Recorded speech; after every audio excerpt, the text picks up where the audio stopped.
Man City will make a swift return to Premier League action as they travel to Craven Cottage to face Fulham on Tuesday night. Pep Guardiola's men are looking to win back-to-back games after leaving it late to beat Leeds by a 3-2 scoreline at the Etihad on Saturday, while Fulham are also entering this game in high spirits after beating Tottenham 2-1 away from home in their last match.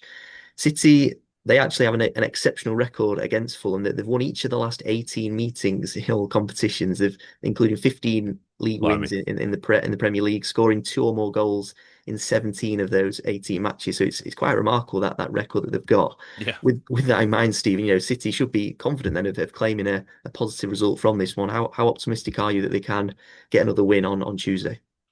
Yeah, I think City probably will win this. Yeah, I know. So we've had three games that have been incredibly educational, and I still think there's a lot to improve. I'm not that confident giving this away. I think Anthony Robinson's not available, which is Mm. reasonably reassuring because he's one of their better players. And they've got yeah, they've got an awful lot of quality. Raul Jimenez is that kind of guy who scored a goal against us, which is it just feels like he's going to score against us. They will score for him for what it's worth, but they've had a really sort of weird season for them. It's not really got going, and they're a side that everyone sort of semi rates because they've got quality, but they've had a poor start. The 15th currently, not really showing massive signs of improvement. Well, they've had won the last couple of games to be fair. Tottenham and The, one- Sunderland. the, one- Sunderland, the one, yeah, the win against Tottenham was quite a statement win, really. I know yeah, Tottenham have struggled at home, but that was an important win for Fulham in that yeah. one. Yeah. No, 100%, yeah. And that, yeah, absolutely. I mean, Spurs had most of the ball and Mm. more chances, but Fulham, yeah, they deserved their win in the end. And yeah, Sunderland as well. That's a good victory, and they were much better than Yeah. Sunderland in that game actually. So just in time to turn the corner for Manchester City. Yeah, and then Jimenez scoring against Sunderland as well. I didn't realize he scored that. Yeah, he's definitely scoring against us. But yeah, Fulham, they're a good side. Fulham, like everyone takes them seriously, even if they haven't had a great start to the season. They have obvious quality and a good manager and a bunch of players that know what they're doing. And like I really like a side that has a lot of conviction in their setup. And I think Fulham, there's a system that works. They've got quality midfield with like Sander Berg and Iwobi. I really rate Iwobi. I think he's a really smart player.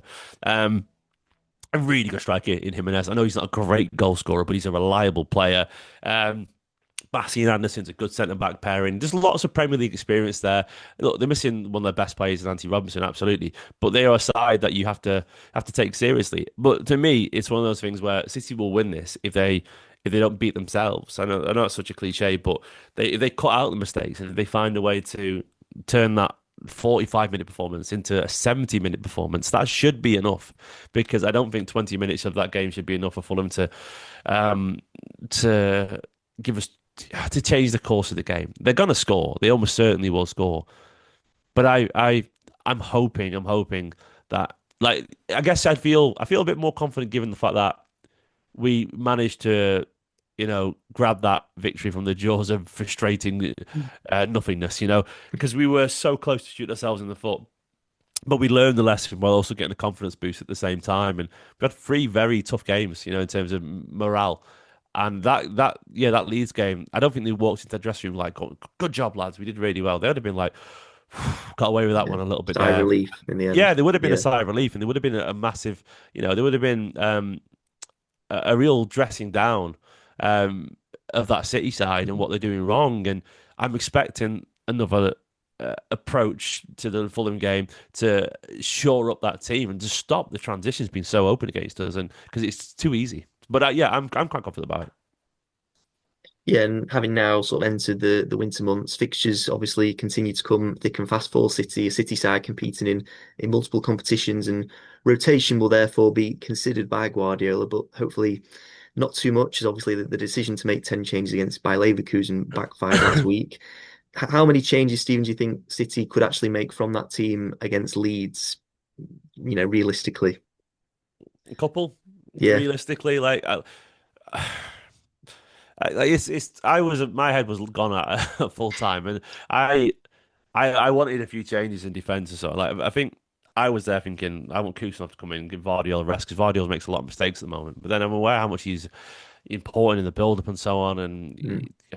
it's tough because you lose a lot. You're sort of shooting yourself in the foot by making the change. But I think some players need to be told that you can't keep making mistakes every single week, and you just can't. Like, and some people are making mistakes all the time at the moment. Like even against Liverpool, Vardy made a few clangers and got away with it. I think he's a really talented player, but he's just making a few too many mistakes for my liking.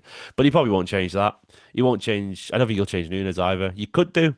You could play Kusanov if you want to be more solid at the back. And Kusanov, of course, was pivotal in that run of games against United, Napoli, and Arsenal. Um, you could do that. I think we might see. I don't know. Marmoush could get a game, but right now it doesn't feel like Pep's really, really, valuing Marmoush that much. Um, I think we will see Nico Gonzalez in midfield. I think Foden's a lock, Haaland's a lock, Doku's a lock. It's going to be Bernardo Silva. Then the only other option really is what he does with the spare slot. It could be Reinders, it could be Shirky, it could be Marmoush, Savino, or Bob. I'm leaning towards it being potentially Reinders. I think you might play Reinders again alongside. I think you put Foden out wide again and get Nunes to go forward again, which Nunes did quite well the other day until he lost his head. So I think it's only maybe one or two changes max. Yeah, it's fine balance for Guardiola now to sort of with all these fixtures to how to rotate but not change the team too much as well after seeing what happened against Leverkusen. It's going to be a challenge for him in these games. And for City, hopefully they can beat Fulham. A victory would see City close the gap to just 2 points to leaders Arsenal before they play host to Brentford on Wednesday. So it's important, isn't it, Yeah. for City to win this one and every other game if they wish to sort of keep within touching distance of Arsenal. The incentive is there to keep pushing them, and they've got an opportunity to put some pressure on them now, haven't they? Yeah, well, yeah, win this game, 27 points, Arsenal.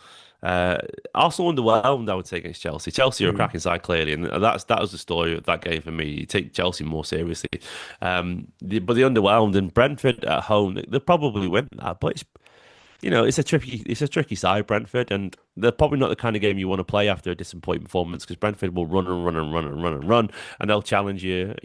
Physically they're up there with the best of teams in the Premier League.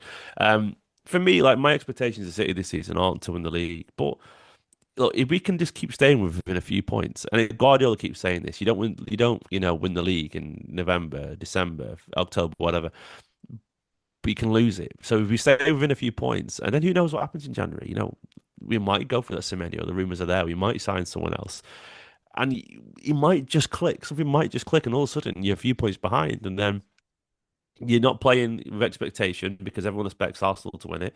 And who knows? So, like, I don't expect City to win the league, but I can't sit here and say with 5 points in it and City barely anywhere near their best. And Arsenal apparently there and Arsenal look fantastic this season. Yeah, there's barely anything in it.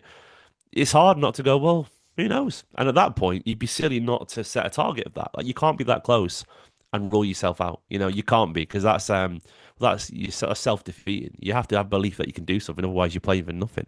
And Manchester City under Guardiola don't play for nothing. They play to win everything. So yeah, like, apply that pressure. Beat Fulham away, and look, it's not a statement, but Fulham away another 15. But given the week we've had, that would be really.